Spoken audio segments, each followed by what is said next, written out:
e a denúncia de que preparam desmonte em vários programas importantes, né, de saúde pública para essa questão da psiquiatria, da saúde mental, que poderia ser um retrocesso muito grande, voltando lá para aquele passado, né, de internações compulsórias, etc. Então, gostaríamos de ouvir, né, Daiane, o Paulo, não sei se você quer encaminhar uma pergunta ou deixamos para que ele explique para a gente o que está acontecendo nessa área, por que há esse alarme que foi do pessoal que trabalha nesse setor da saúde mental. Obrigado, boa noite, Paulo Amarante. Boa noite, Rodrigo, boa noite, Daiane, e boa noite, espectadores aí. Eu tive há pouco tempo aí na TV, né?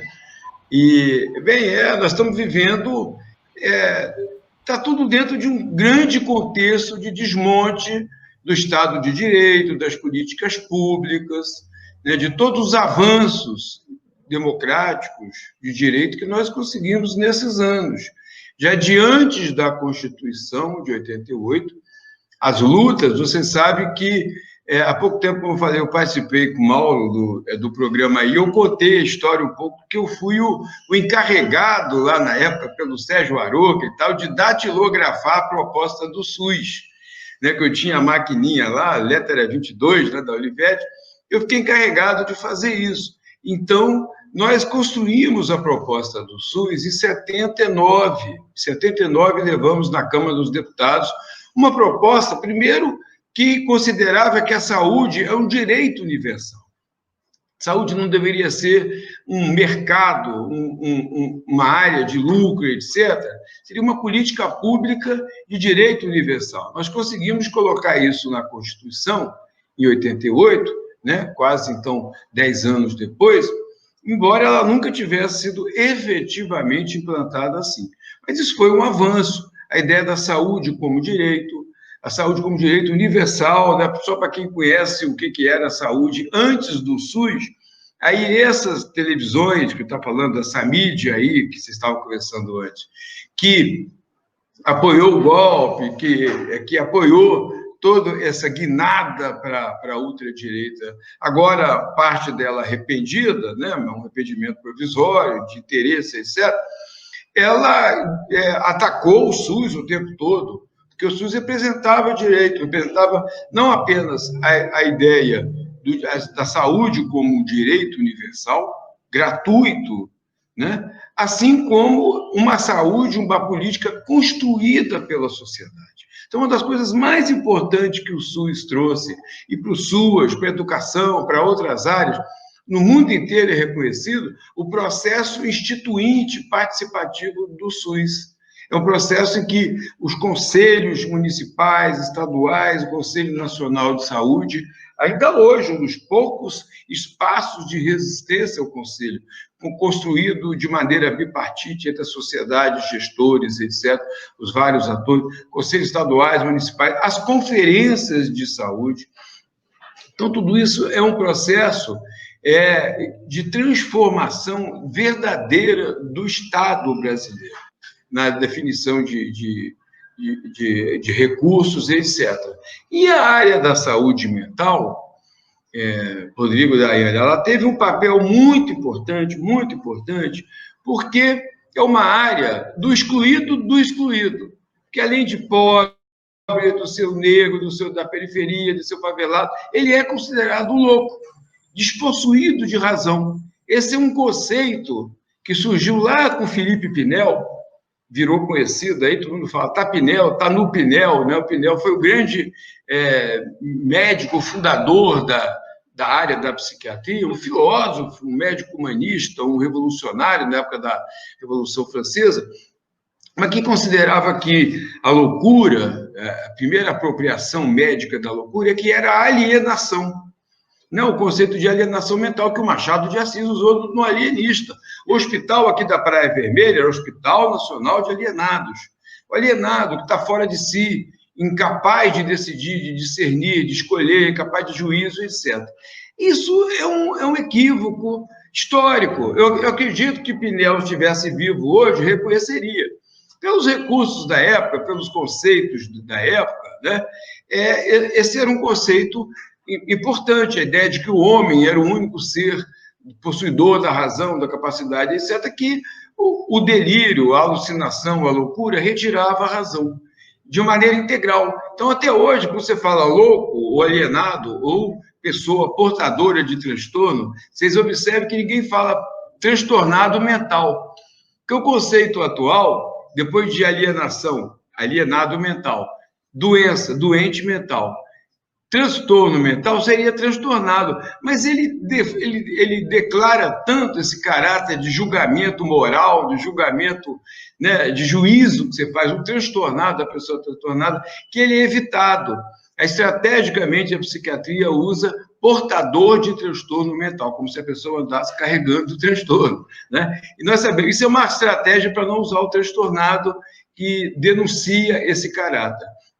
Então, essa ideia de incapacidade, de falta de percepção da realidade, etc., ela parece que virou sinônimo. Então, a pessoa com transtorno, né? Primeiro, transtorno, que é uma palavra do dia a dia, usada no nosso vocabulário, do senso comum, acabou virando sinônimo de doença, em último sentido.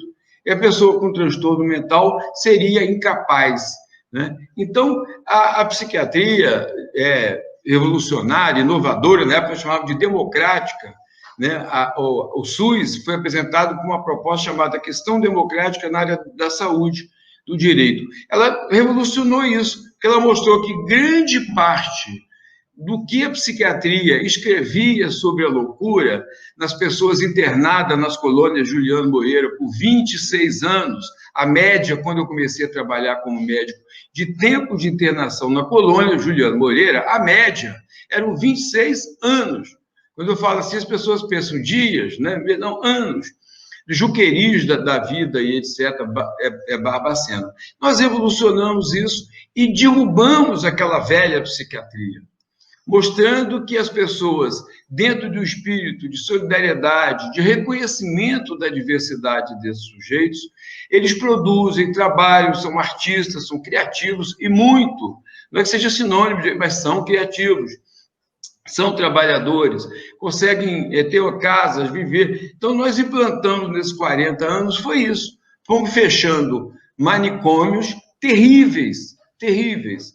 Foram 60 mil espaços em manicômios que não poderiam ser chamados de leitos. E fomos abrindo CAPs, fomos abrindo ambulatórios, hospitais de dia, projetos culturais. Temos mais de 1.000 projetos culturais no Brasil, do tipo harmonia, enlouquece, sistema nervoso alterado, tá pirando, pirado, pirou. São estratégias de integração na vida muito forte.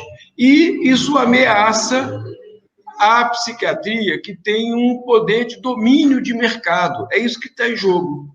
São pessoas que têm, né, dominaram a psiquiatria, né, porque a associação psiquiátrica também ela tem um sistema de eleição que não é democrático, é por colegiados, etc. Então, ele é controlado, ele está há 40 anos, mais ou menos, como uma capitania hereditária, como uma monarquia, passa de um para outro, detém o mercado de formação e detém, fundamentalmente, o mercado da prescrição.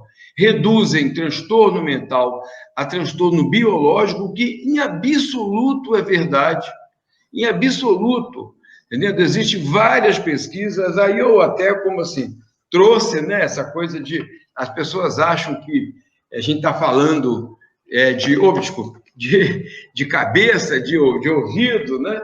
Esse livro aqui agora, do grande psiquiatra, que foi o cara que escreveu, que liderou o grupo de trabalho que fez a classificação do DSM-4, o Alan Francis, ele decide denunciar todo o mecanismo de patologização da sociedade, como isso tem a ver com o mercado de consumo de medicamentos. Então, eu falei muito, não sei se vocês querem fazer alguma pergunta, que eu falaria o tempo todo, ainda mais nesse momento que você vê um retrocesso desse, uma ameaça, é doloroso, não para a psiquiatria, nem para a saúde, para a sociedade brasileira. Só Daiane aqui, antes de passar para a Daiane fazer a próxima pergunta, várias pessoas aqui saudando a sua presença. Cristiana Corsini, que bom ver Paulo Amarante no 247, um militante histórico. Ele explicou que ele ajudou a escrever o projeto do SUS lá atrás, bem antes da Constituinte, na época com o Sérgio Arouca, que era uma grande liderança dessa área de saúde pública, né? Foi deputado federal, inclusive. Sensacional a presença do Paulo Amarante, diz a Simone Jorge. Parabéns ao 247, parabéns ao Paulo Amarante por estar aqui com a gente, por trazer o conhecimento dele para a gente, né, Daiane? Eu queria só apresentar para quem não conhece, eu acho que eu apresentei meio de sopetão aqui quando o Paulo entrou. Ele é um dos líderes, é um nome histórico do movimento de reforma psiquiátrica, como ficou conhecido, né? E é fundador da Associação Brasileira de Saúde Mental, a Abrasme, presidente de honra da mesma e, portanto, um defensor desta mudança da psiquiatria brasileira. Ele mesmo já narrou um pouco isso aqui para a gente, essa luta contra aqueles institutos antigos que todos nós já ouvimos falar, né, Daiane? Juqueri, em São Paulo, o Pinel, no Rio de Janeiro, Barbacena, em Minas Gerais, e outros espalhados pelo Brasil. Mas, Daiane, diga lá, acho que você deve ter alguma pergunta mais sobre o quadro atual, nessa questão aqui com o Bolsonaro, não é isso? Desculpe. Exatamente, nada, que isso. Esse corte, né, a nota 38 páginas, se eu não me engano, do governo, ela estabelece ali algumas medidas que a gente vai associando muito à postura ao longo dos últimos anos desse setor ultradireitista que assumiu o poder. Dentre essas questões, a internação compulsória, que foi defendida algumas vezes aí, chegou a entrar em discussão logo no começo, no final do governo Temer e agora com o governo Bolsonaro. O que isso de ponto prático representa para a vida cotidiana daqueles mais pobres, que têm menos condições de, como você bem apontou, investir para a saúde mental? Isso causaria ali uma situação de desespero para muitas famílias, né? Daiane, a questão é o seguinte, eu até queria fazer talvez uma provocação, uma correção provocativa. Essas pessoas não são bolsonarianas, elas são mercadores. Então, na verdade, na mesma linha do ministro do Meio Ambiente, elas estão tentando passar a boiada. Elas querem passar a boiada. São pessoas oportunistas, estão aí há 30 e tantos anos sentindo. Olha, eu falei alguns hospitais, Juqueri, Barbacena, Colônia, públicos, mas muitos hospitais privados. Quem conheceu? Eu tive a honra histórica de participar do fechamento do Hospital de Paracambi, hospital privado de um ex-ministro da Saúde, que foi quem, no governo militar ainda, implantou essa política de privatização dos hospícios. Então, o Hospital de Paracambi chegou a ter 2.500 internos pagos pelo SUS. Porque o privado no Brasil que eles querem é isso. Não é o privado, que o seguro-saúde você paga e você, enquanto consumidor, com dinheiro no bolso, com cheque na mão, ou com um seguro, você paga aí o seguro glosa, a conta, etc. Não, eles querem um sistema privado, mas pago pelo público. Eles querem o SUS a favor dos seus interesses. Então, a clínica de Paracambi tinha 2.500 internos, comendo absolutamente nada, passavam fome, várias pessoas morreram, etc, etc. Então, é um sistema que eles foram perdendo, porque foram perdendo leitos, foram perdendo poder também político, poder de negociação, porque a pessoa que tem um hospital desse, né, aparentemente para as famílias, tirar alguém doente de casa e interná-la numa instituição, né, para que ela fique ali e entregue a sorte, é salvar a família. Então, existe muito disso, desse clientelismo oportunista, etc. Agora, nós fizemos o contrário. Nós mostramos que era possível tratar em liberdade, entendeu? Tratar a pessoa no território onde ela vive, utilizar essa sua diferença de maneira produtiva, criativa, incorporando as pessoas. Nós fizemos uma verdadeira revolução na psiquiatria. Eu mesmo dizia que nós não falávamos que era... nós falávamos que era reforma psiquiátrica, mas poderia chamar revolução. Só que quando nós começamos, nós já chamamos o SUS da questão democrática na área da saúde e a psiquiatria democrática. Se a gente usasse alguma coisa como revolução, embora a revolução não é só no sentido político, da guerra, essa coisa, na revolução científica, a revolução das estruturas científicas, do paradigma, foi isso.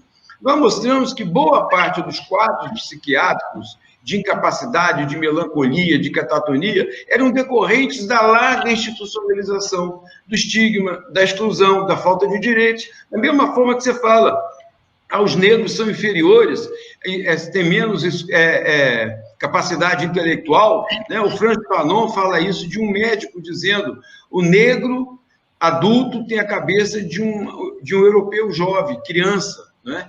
Isso em certo sentido, era produzido também, não só como uma farsa, mas como produção real, da mesma forma que se tirou a mulher do espaço político, social, as mulheres não podem, as mulheres têm que ficar na cozinha, etc, etc. Você faz isso também com essa chamada loucura, com louco com as pessoas, e reduzem essas pessoas a pessoas incapazes, retiram delas condições materiais de crescimento, de autocrescimento, de participação, etc. E depois dizem que isso é doença. Então, boa parte daqueles prontuários que nós vimos nas doutoreiras da vida e outros locais eram consequência não da patologia crônica que eles estão dizendo agora que tem. A doença mental, o transtorno crônico, entendendo? Não é verdade assim, né? Não é que tenha uma causa biológica, nada disso é comprovado, e nós mudamos na prática essa história. Então, o que eles vão fazer? As pessoas vão ser beneficiadas, entre aspas, como agora as famílias que têm os seus membros internados nas comunidades terapêuticas, que nem comunitárias são, nem terapêuticas são. São grandes empresas de donos de igrejas, não são nem das igrejas, são dos donos da igreja, e que são espaços de reclusão e de produção de formas estratégicas de financiamento desses setores aliados, que, por outro lado, em devolução, dão ao governo votos, dão poder, dão capacidade, né, de chegar por outros fatores, por outros elementos, essas famílias carentes, como se estivesse assistindo. Na verdade, estão retirando pessoas que são produtivas, que são membros importantes, e estão tirando a possibilidade de convívio das famílias com essas pessoas. Então, isso... Fala, desculpa. Não, desculpa, professor. Eu ia perguntar justamente quem seriam os grandes beneficiários. O senhor falou, a turma que quer passar a boiada. Que turma é essa? É principalmente o pessoal de igrejas, então, líderes ou donos de igreja, como o senhor falou, que eles vão ter clínicas particulares para virar depósitos permanentes de pessoas com questões mentais ou dificuldades mentais importantes, é isso mesmo? Donos de hospitais, né? Desde os anos 70, que nós lutamos muito com a Associação de Hospitais, né? Que, se na medicina em geral, nós queremos leitos agora para a Covid e tal, na psiquiatria, se demonstrou o contrário. Não é um local que você tem uma tecnologia sofisticada, um atendimento. Pelo contrário, essas instituições, por funcionarem muito no espírito do cárcere, do enclausuramento, da pessoa ser considerada perigosa, que não pode sair, que representa risco, isso acaba sendo uma instituição, por natureza, violenta.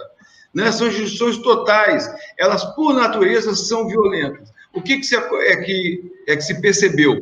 Que essas instituições, elas não têm nenhum efeito terapêutico, elas não são instituições de saúde, elas são instituições de morte, de segregação, de exclusão.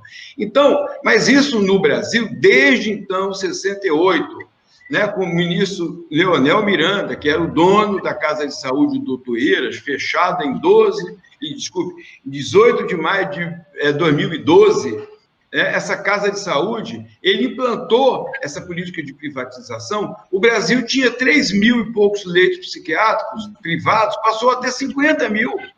Então, qualquer pessoa que tinha um galpão, botava um médico lá para assinar, e era isso.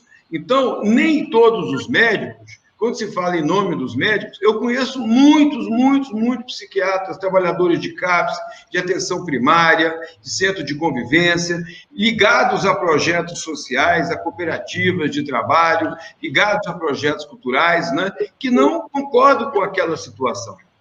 Porque você também, Rodrigo, olha só, você trabalhar numa instituição dessa é um sofrimento também para a pessoa que trabalha, o profissional que pode sair de um manicômio, um médico, um enfermeiro, e trabalhar no CAPS, com arte e cultura, trabalhar no território, é uma mudança não só da vida dos pacientes, dos usuários, mas nossa também. É uma libertação, né? A gente fala que o carcereiro está tão prisioneiro quanto daquele cárcere. Então, é uma mudança enorme. Então, são os donos de hospitais, e, em certo sentido, determinados intermediários que eu falei, que mercantilizam essa relação, e que representam hoje um grande mercado de consumo de medicamentos. Por que tem a ver uma coisa com a outra? Porque somente o médico pode receitar medicamentos psicotrópicos, psicoativos. O médico, não necessariamente o psiquiatra. Então, também há uma briga de poder dentro da medicina, porque hoje grandes receitadores de ansiolíticos e antidepressivos são os clínicos gerais, são os ginecologistas, são os médicos de família, são os cardiologistas, os neurologistas, etc. Mas, ainda assim, são os médicos. Agora, a indústria farmacêutica investe muito alto na formação, na chamada educação permanente. Os médicos sempre querem mais educação permanente. Em geral, é dada pelos laboratórios. O que isso significa? Atualização sobre os novos medicamentos, né? Como receitar os mais caros, os mais recentes, que são, na verdade, manipulações de fórmulas antigas.